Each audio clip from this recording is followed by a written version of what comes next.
Kata pengkhianatan, satu kata yang menjadi serangan bertubi-tubi yang disampaikan oleh Demokrat kepada Nasdem.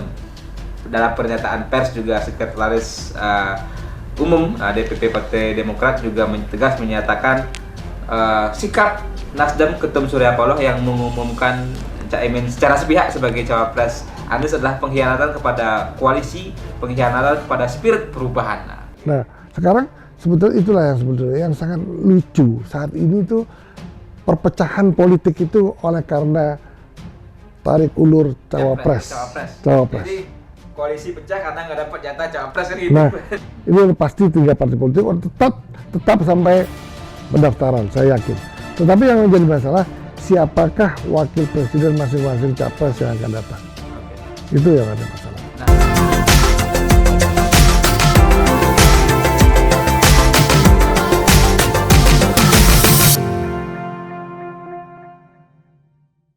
Selamat siang, kembali lagi di channel YouTube Mr. Puisi Live di bawah naungan MGP Media. Hari ini kita akan melanjutkan ngobrol-ngobrol santai kita dengan Mr. Puisi tentang pemilu 2024 khususnya Pilpres ya, dimana sedang hangat-hangatnya, sedang panas-panasnya saat ini, juga buntut dari wacana duet antara Anies Baswedan dengan Caimin, cawapres koalisi perubahan digoyang lagi. Kejutan apalagi yang akan ada, kita akan bahas bersama Mr. Puisi. Selamat siang Mr. Puisi. Selamat siang. Rasanya suasana di Pulau Bali ini sangat indah, jarang hujan turun, polusi pun tidak ada di Bali. Ya, seperti Jakarta. Ya, parah. kalau kita bandingkan dengan Jakarta, maka polusi jauh lebih indah dan lebih sehat di Bali. Makanya banyak penduduk orang pindah ke Bali.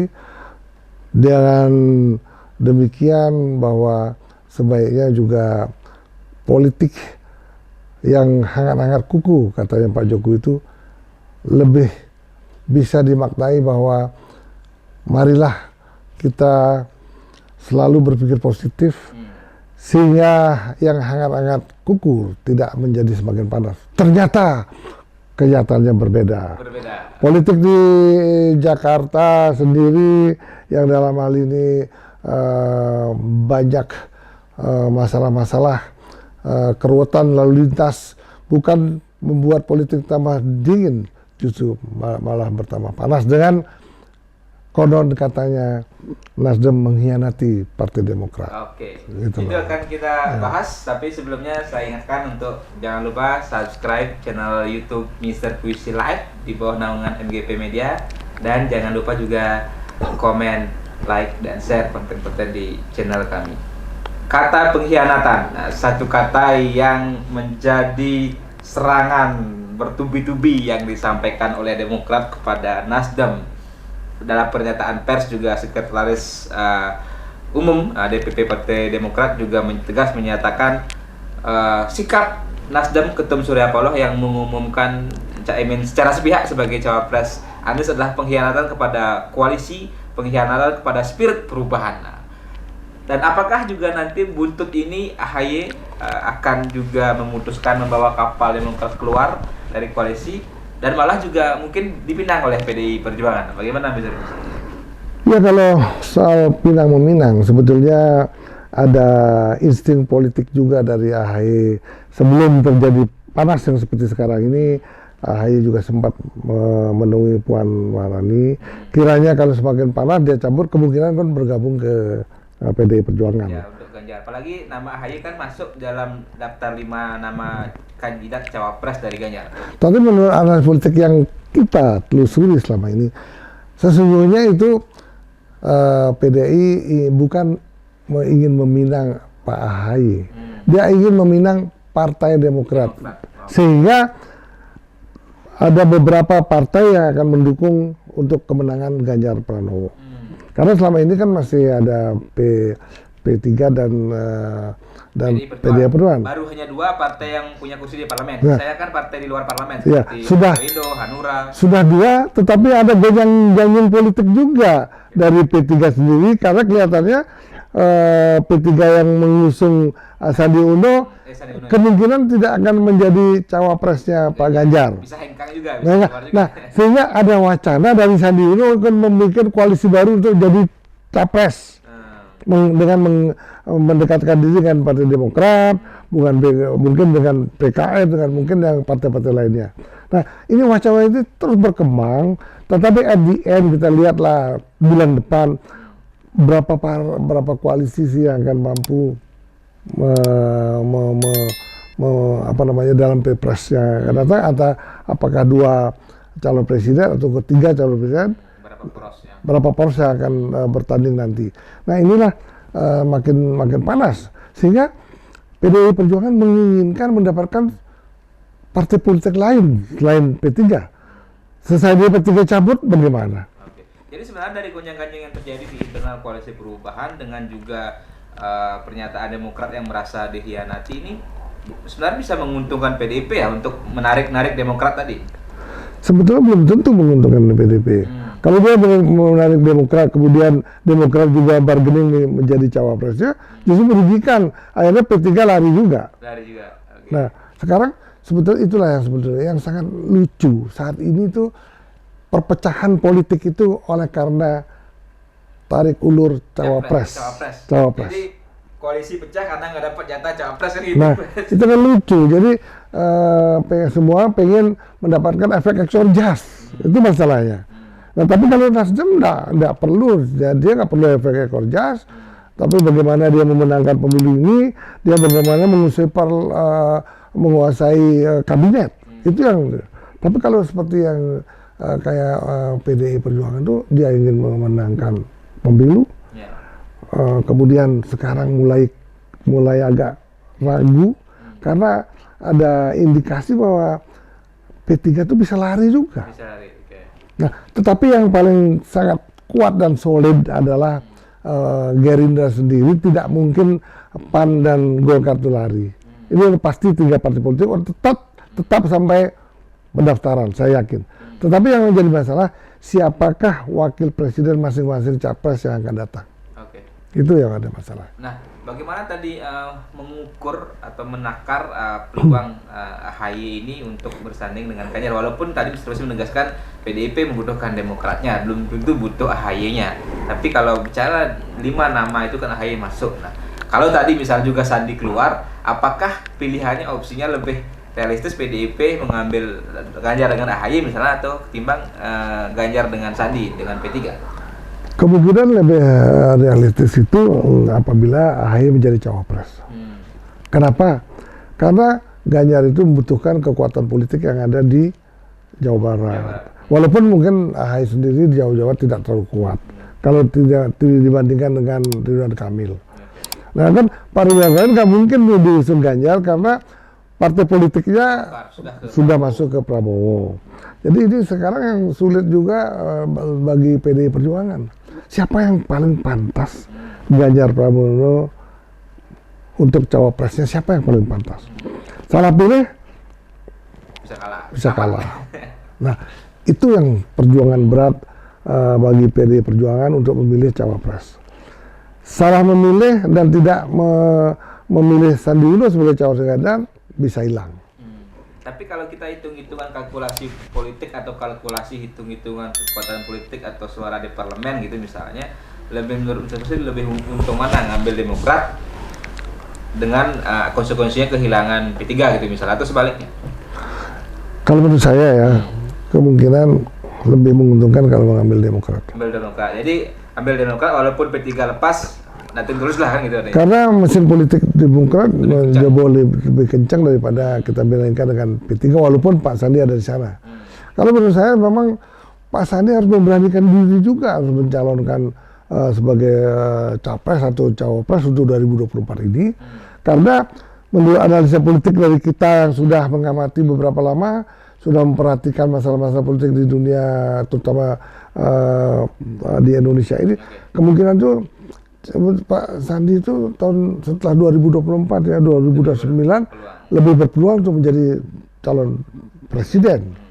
Nah, itu yang kita harapkan, karena kita membutuhkan calon-calon presiden yang masa datang itu betul-betul calon lebih muda dari yang sekarang dan mempunyai usaha yang mapan, kemudian mempunyai karakter dan yang baik, terutama mempunyai akhlak yang baik, sehingga bangsa Indonesia akan menuju jauh ke depan.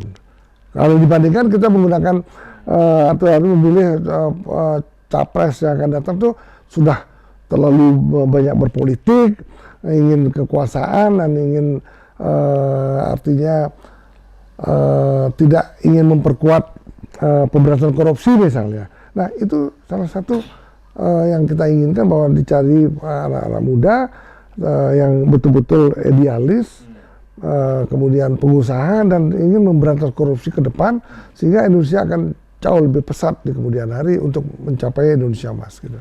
Oke, kalau tadi kembali kita bicara peluang AHY menjadi cawapresnya Ganjar, melihat juga background sejarah kedua partai ini, PDI Perjuangan dengan Demokrat, dengan pucuk pimpinannya Megawati dan sebelumnya ada SBY, kan hubungan SBY dengan Megawati kan memanas. Tapi ada pengamat mengatakan lewat anak-anak mereka lah rekonsiliasi kedua partai ini bisa terjadi. Menurut distribusi seperti apa? Apakah ketika misalnya dua partai ini bergabung menandakan bahwa hubungan antara Mega dan SBY juga sudah cair, atau dalam kata lain SBY dan Mega merestui lah kedua partai ini bersatu? Ya memang kalau Demokrat cabut keluar pasti akan direstui, asal tidak ada ngotot, artinya tidak ada persyaratan politik, misalnya harus menjadi cawapres. Nah kalau itu yang terjadi, saya rasa mulus Demokrat masuk ke PDI Perjuangan, mereka akhirnya bermusyawarah siapa yang paling pantas untuk menduduki cawapresnya Pak Ganjar dalam rangka pemenangan presiden. Itu loh. Nah, kalau memang itu terjadi misalnya, berarti ini kan selama ini Demokrat kan menjadi partai yang oposisi terhadap pemerintahan, dan mereka yang getol menarasikan narasi perubahan. Apakah nanti ketika misalnya bergabung ke PDI Perjuangan, entah AHY menjadi cawapres atau tidak, narasi perubahan itu seperti apa jadi? Apakah tidak ada seolah-olah dua partai yang punya narasi bertolak belakang begitu? Sebetulnya semua koalisi ini semua mempunyai cita-cita perubahan. Tetapi kebetulan kata-kata perubahan ini dikelola dan diinformasikan kepada saya melalui Nasdem, PKS dan koalisi. Nah, seandainya pun Demokrat masuk ke PDI, narasi perubahan ataupun gagasan perubahan pasti tetap akan dijalankan di koalisi Pak Ganjar ini. Karena apa? Tidak mungkin untuk memajukan negara ini tanpa perubahan. Pak Jokowi sendiri sudah membuat perubahan luar biasa, dari tidak ada MRT jadi MRT, dari LRT sekarang sudah diresmikan ada LRT, kemudian ada hilirisasi, kemudian ada juga IKN, kemudian segala macam perubahan yang sudah dilakukan Pak Jokowi. Nah, rasanya siapapun yang akan menjadi presiden tetap akan melakukan perubahan-perubahan, baik di bidang politik, ekonomi, dan masalah perubahan dalam pemberantasan korupsi. Nah itu juga yang persoalan hukum yang memang menjadi salah satu PR juga di era Presiden Jokowi, kan penegakan hukum dari sisi pemberantasan korupsi. Apakah itu juga menurut distribusi nanti bisa ada perubahan yang signifikan? Ya memang, kalau memang sekarang dibutuhkan capres yang memang betul-betul melakukan perubahan di bidang hukum, atau melalui pemberantasan korupsi melalui KPK, dan kemudian bidang-bidang bagaimana sistem perpolitikan, sistem pemilihan presiden dan wakil harus mengikuti sebaiknya kembali lagi kepada Undang-Undang Dasar 45. Ya itu. Nah kalau itu yang dilakukan, percayalah Indonesia itu akan menjadi kaya raya, dan masyarakatnya juga menjadi masyarakat yang adil dan makmur. Gitu. Nah, ini terakhir Mr. Busi.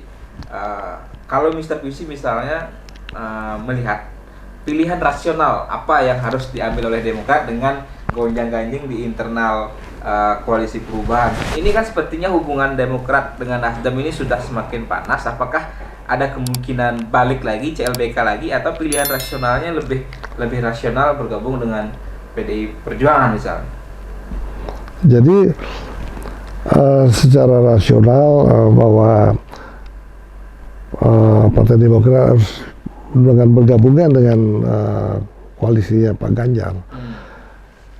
Kiranya secara rasional itu Pak AHY itu harus melakukan kolaborasi, membuat suatu program kerja dengan memadukan perubahan dan keberlanjutan. Nah, kalau itu yang terjadi, maka